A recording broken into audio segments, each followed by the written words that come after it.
morning all. First video for a while, but this is a good pond to tell you why there's not been a video for a while really. The weather's just been horrendous, and we have been cracking on with jobs, but we've just not been able to video them because of the weather. I mean, it's just been absolutely a nightmare. Now, everybody always says on the channel, we have featured this pond before, but it's not quite finished yet. The reason is it was started last year, and then it was just shelved over for winter because we just couldn't fibreglass the pond in the temperatures that there were. Carl just said, no, it's just too cold. It's too cold, the fiberglass isn't going to set and everything like that. So what we did is we just benched it until after winter.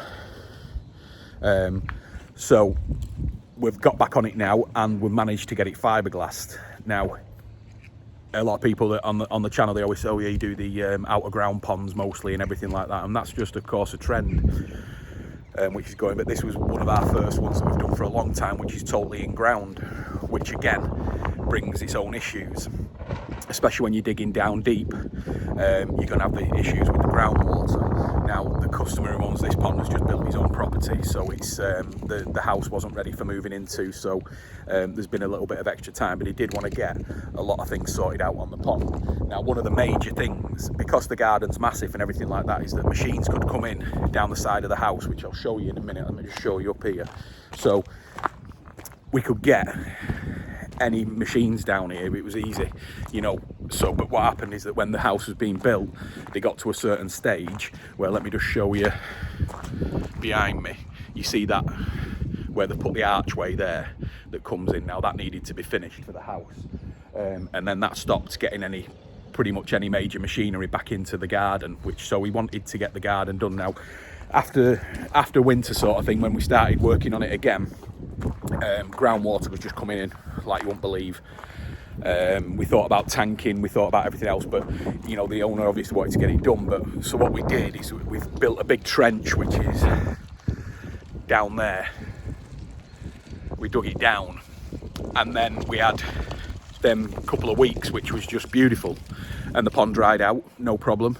Arranged to get the fiberglassing done again, and then the rain came down again. Now, but at this time, because of that archway behind us, we couldn't get any more machines in, and what they'd done is that they'd filled the garden back in, thinking it was going to be sorted, but it wasn't. So we still had groundwater coming in.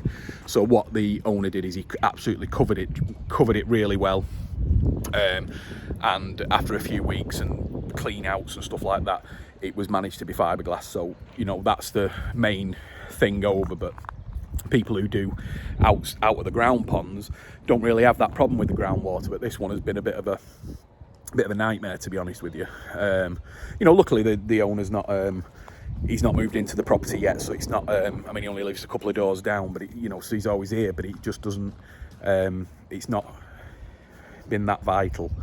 But yeah, it has been a bit of a horrendous one really, trying to get this dry. But anyway, we did do, and we got it down.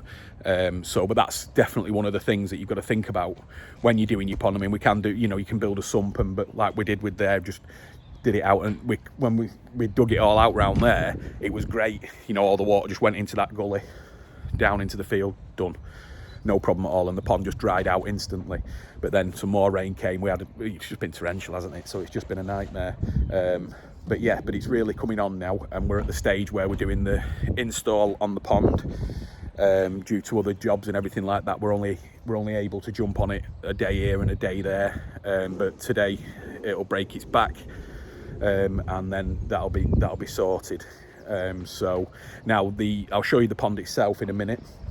The owner's still in two minds what to do with the finished pond. He got a lot of this stone, like this sandstone.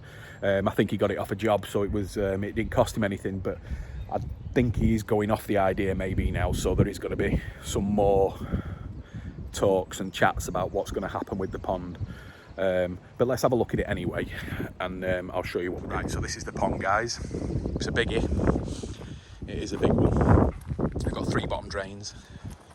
And this is the sandstone. Now, originally, the sandstone was going to go inside the pond on this lip. That was what it was basically made for. But I think that the owner's having a few different thoughts about how he's going to finish this. I think he wants to make it quite, because that's where his new office is going to be, and I think he wants to do something with lighting. So we're going to see what we can do with it, and work around his ideas. But like I tell a lot of people, aesthetic wise on a pond, it's not really down to us that.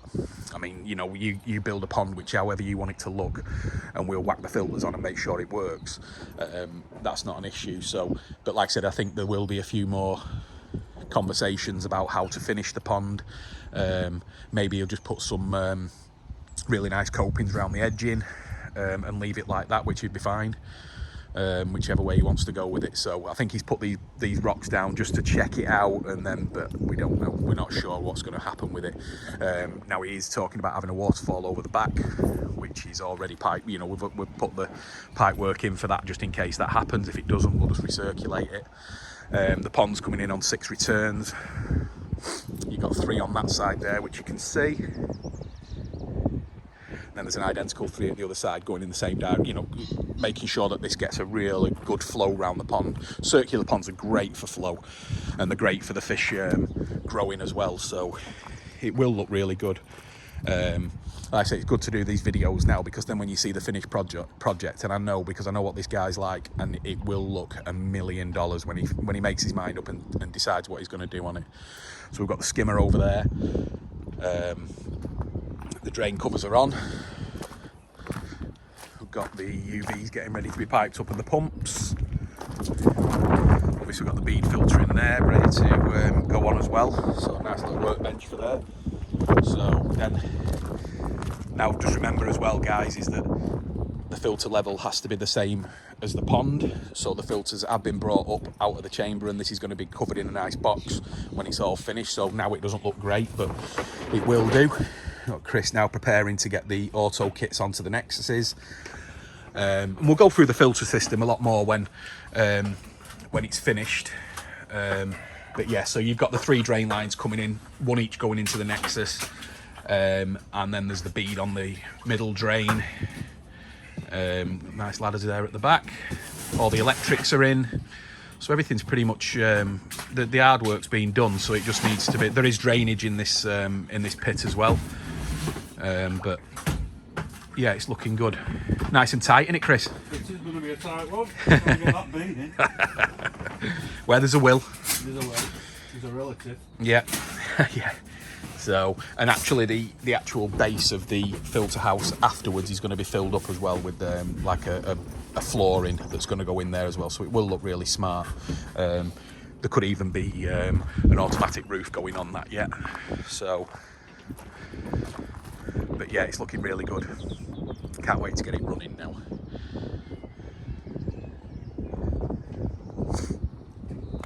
I'm thinking it does look a bit bigger than what it looks like on the video, because you've got the shelf in it. So it is, I think it's going to be about 9,000 to 10,000 gallon. So, but the filter system that's on it anyway can cope with more than that, but we'll soon find out when we come to fill it. Hopefully today we can get the tap going in there once all the 4-inch ball valves are onto the drains, and the valves are on for the return lines.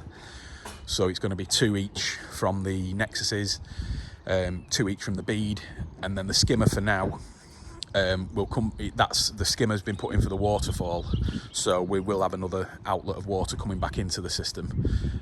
So, like I say, I think on the next one, I think I'll learn just as much from you guys, because like I said, I'll just wait until the owner tells me what he wants to do, and then we'll see if we can do that. But he's a busy guy. So, but once we figure that out, we'll get it done, and we'll get another video, and hopefully we'll see quite a few changes to what it is now.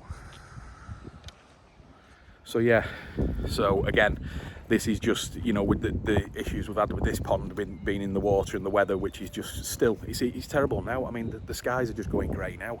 I mean, we're not getting a break from it at all. I mean, you know, the amount of ponds that we've had to, you know, just go on hold for the moment until this weather comes, and we can't fiberglass, we can't do anything, you know. I mean, this job was great because the guys put a tarp and everything over where the filter is, so we can get on this even when the weather's bad.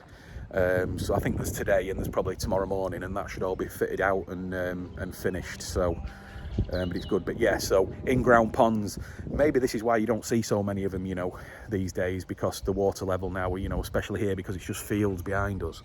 So you know, the water really does saturate down here, and it has been bad. I mean, it was just coming in. It was like a river, like a stream or something like that, with the water that was coming back in here before it was fiberglass.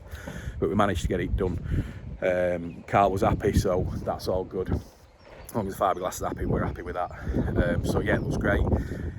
Obviously before we fill it, it's going to be pressure washed out, drained down, make sure everything's okay. But yeah, it's going to look really good when it's finished. Get all the filters in, and then we can do a nice, hopefully when the weather comes nice, we can have a nice, do a really nice video, especially with the fish going in as well. He's got some jumbo fish that are going to go in this pond that he's already bought from us, so I can't wait to get them in. But yeah, and then hopefully by the time that the family move into the home, and then the pond's going to be ready at the same time, so it should tie in just about right. So, but anyway, thanks for watching, guys, and give me a thumbs up. And like I said, I've got loads of ponds to do, loads, honestly, going into over 20s, 30s now that I can get done. But it's just been this weather. It's just horrendous. I set out the other day to do 3 ponds in one day, but just impossible. They're just the weather. I mean, you couldn't even see for driving. So, but anyway, we will get some more cracked out soon. But thanks very much for watching. Give us a thumbs up, subscribe if you can, and I'll see you on the next one. Thanks, guys.